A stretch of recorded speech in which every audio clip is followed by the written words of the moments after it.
नमस्कार दोस्तों, आज के इस वीडियो के अंदर हम बीएससी पार्ट फर्स्ट का जो यूनिट नंबर 1 है उसके बारे में हम अध्ययन करेंगे।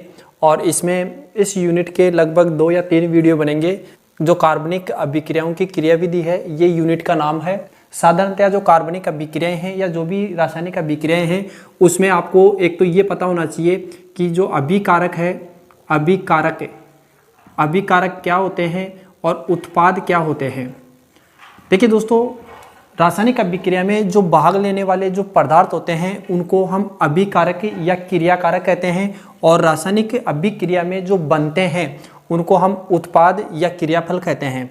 और अभिकारक और जो उत्पाद है उनके बीच में विभिन्न प्रकार के तीर के चिन्ह लगाते हैं। जैसे ये तीर का चिन्ह है, इस प्रकार का अर्ध तीर का चिन्ह है जो दोनों दिशाओं में अभिक्रिया चलती है, उसके लिए ये तीर के निशान हम लगाते हैं। तो वक्र तीर क्या होते हैं? देखिए दोस्तों, अधिकांश जो कार्बनिक यौगिक होते हैं उनमें मुख्यतया जो सहसंयोजी बंध उपस्थित होता है, और उस सहसंयोजी बंध को हम एक लाइन द्वारा, जिसको हम डैश कहते हैं, इस डैश के द्वारा हम उसको प्रदर्शित करते हैं।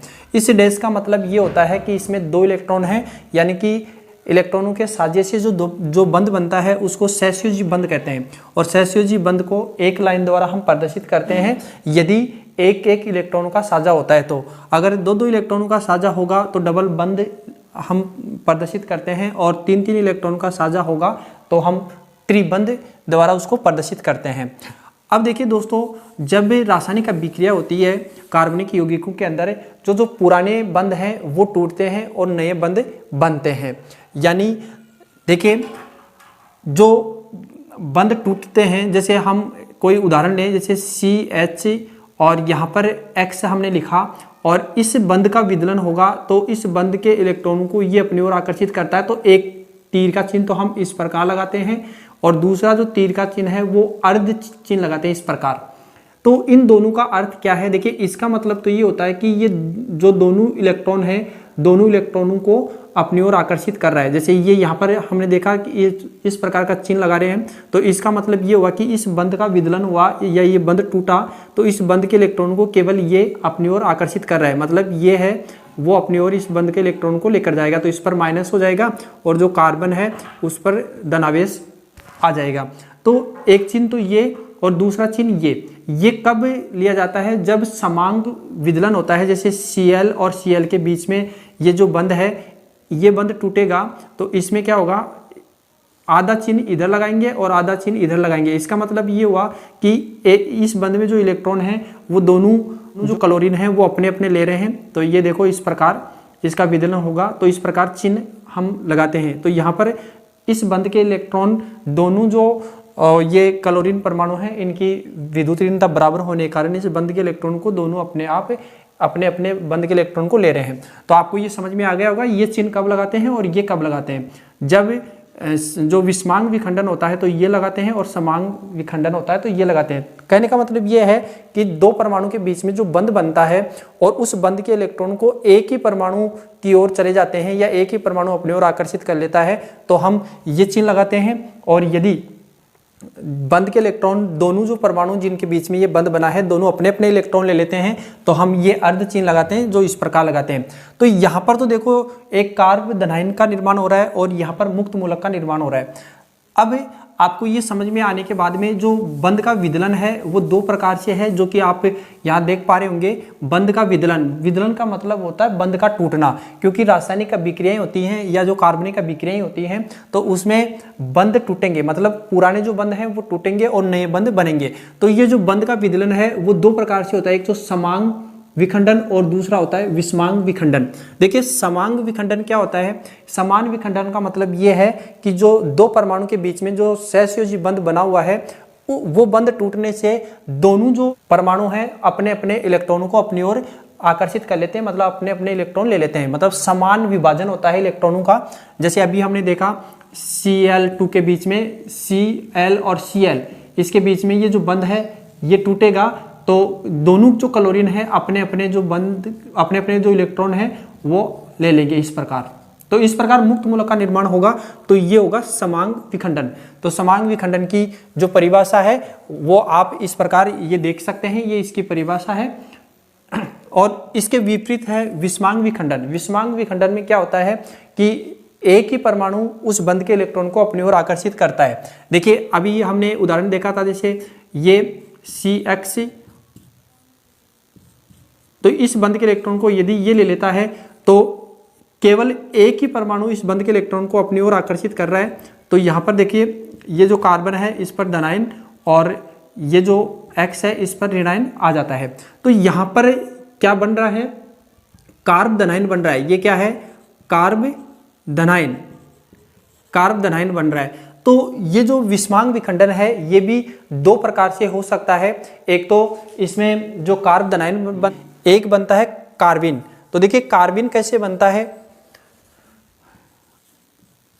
कार्बिन, कार्बिन कब बनेगा, जब से एक उदाहरण दें, जैसे RCX और यहाँ पर हमने एक R1 लिख लिया और एक Y लिख लिया।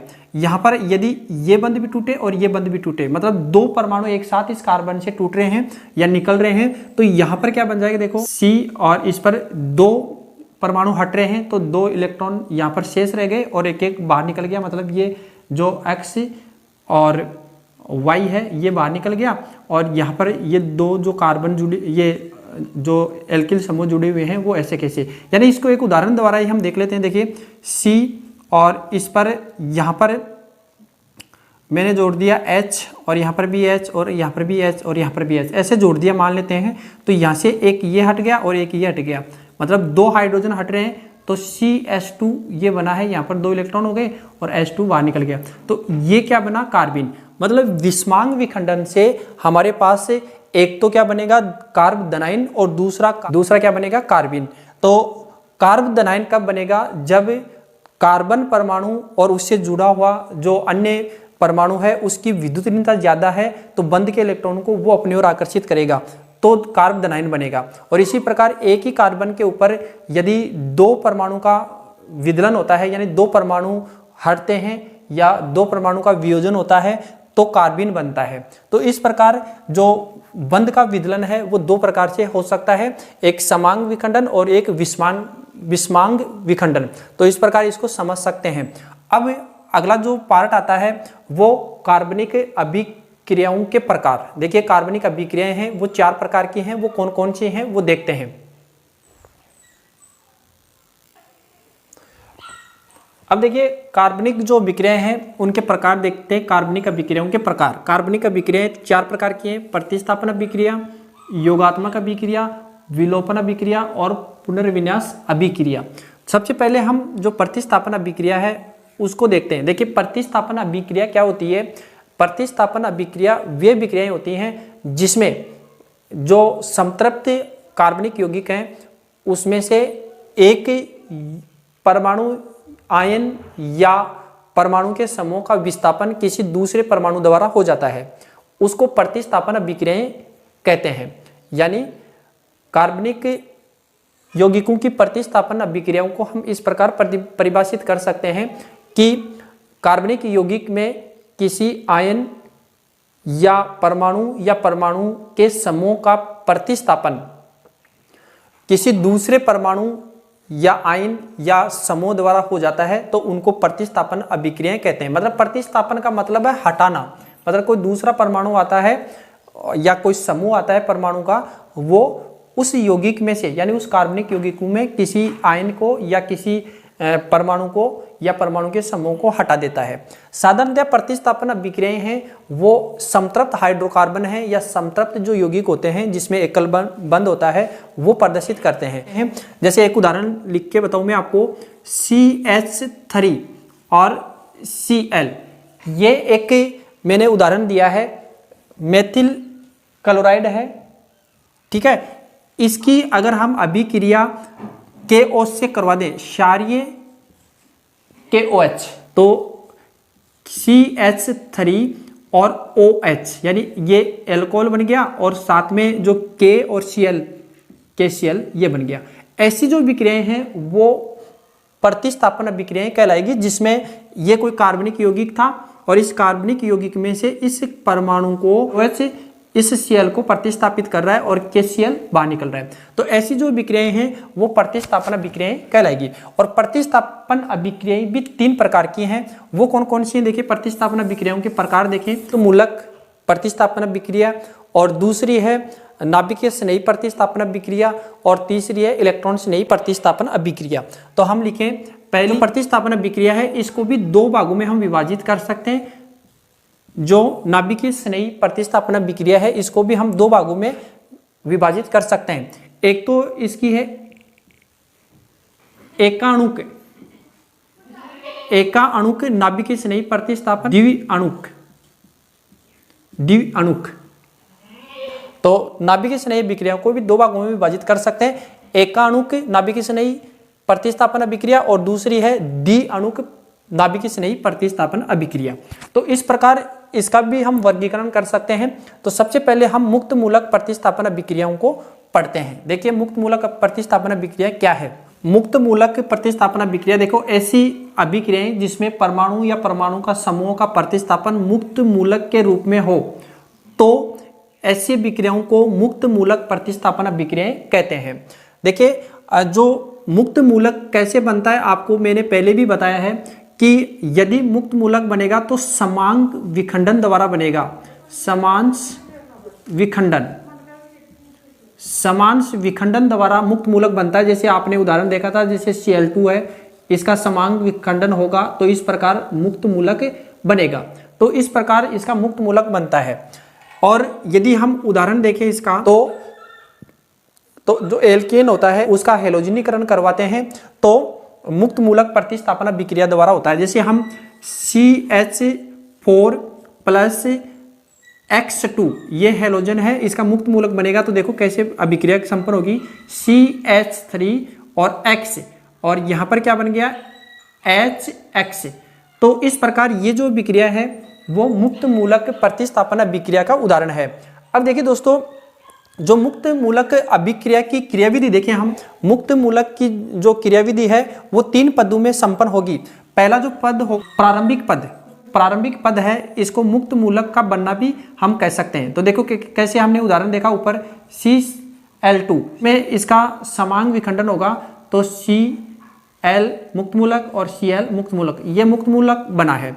इसके बाद में जो दूसरा जो पद होगा वो संचलन पद कहलाएगा। ये एल्केन है, इस एल्केन के अंदर क्या होगा, ये जो मुक्त मूलक है वो क्रिया करेगा, इससे ये हटेगा तो R मुक्त मूलक के रूप में आएगा और HCl ये बन गया के रूप में बना है। ये क्लोरीन से फिर से क्रिया करेगा और क्लोरीन से क्रिया करेगा तो यहाँ से मुक्त मूलक है वो इसके साथ जुड़ जाएगा तो क्या बन जाएगा RCl, और ये जो Cl है ये मुक्त मूलक के रूप में हुआ। तो ये अभिक्रियाएं हैं आगे तक चलती रहेगी क्योंकि संचलन पद है। अब इसके बाद में जो तीसरा पद होगा इसका वो होगा समापन पद। समापन पद में क्या होगा, जो मुक्त मूलक क्लोरीन वाले जो बने हैं वो क्लोरीन मुक्त मूलक के रूप में Cl2 का निर्माण हो जाएगा, और जो R मुक्त मूलक के रूप में बना है वो R मुक्त मूलक के रूप में क्रिया करके R और R इस प्रकार बन जाएगा, और R मुक्त मूलक और Cl मुक्त मूलक ये दोनों क्रिया करके RCl बन जाएगा। तो इस प्रकार ये मुक्त मूलक जो अभिक्रिया है उसकी क्रियाविधि थी जो आपको समझ में आई होगी। दोस्तों, प्रतिस्थापन अभिक्रिया का दूसरा जो प्रकार है नाभिकीय स्नेही प्रतिस्थापन अभिक्रिया। देखिए इस प्रकार की अभिक्रिया के अंदर जो प्रतिस्थापित होने वाला समूह है और प्रतिस्थापन करने वाला समूह है दोनों ही क्या होंगे, ऋणावेश होंगे, मतलब ऋणायन होंगे। आपको समझ में आ गया होगा। जो नाभिकीय स्नेही प्रतिस्थापन अभिक्रिया में क्या होता है कि जो निकलने वाला और निकालने वाला दोनों, यानी जुड़ने वाला और जो कार्बनिक यौगिकों में से निकलने वाला दोनों जो परमाणु या परमाणु का समूह जो है वो ऋणायन होंगे। तो ऐसी जो अभिक्रिया होगी वो नाभिकीय स्नेही प्रतिस्थापन अभिक्रिया होगी, और इसको भी 2 भागों में विभाजित किया गया है। एक तो एकक अणु। देखिए एकक अणु के अंदर कौन सी अभिक्रियाएं आती है, ऐसी अभिक्रियाएं जिसमें अभिक्रिया का वेग निर्धारक जो पद होता है वो केवल एक अणु होता है, मतलब एक जो अणु के द्वारा नाभिकीय अभिक्रिया या एक अणु के द्वारा अभिक्रिया का जो वेग निर्धारण होता है उसको एकक अणु, और द्विक अणु अभिक्रियाएं वो होती हैं जिसमें 2 अणु अभिक्रिया के वेग के निर्धारण भाग लेंगे, या अभिक्रिया का वेग 2 अणु के द्वारा अगर निर्धारित होता है। दोस्तों आज के वीडियो में इतना ही। यदि आपको ये वीडियो अच्छा लगा है तो वीडियो को लाइक करें, और अगर आप इस चैनल पर नए हो तो चैनल को सब्सक्राइब कर लीजिए। अभी तक आपने चैनल को सब्सक्राइब नहीं किया है तो नीचे जो रेड कलर का जो सब्सक्राइब बटन लिखा हुआ है उसको दबा दें और ऑल पर सेलेक्ट कर लें, ताकि आने वाले जो भी वीडियो होंगे उनका नोटिफिकेशन आपको सबसे पहले प्राप्त हो। Thank you for watching.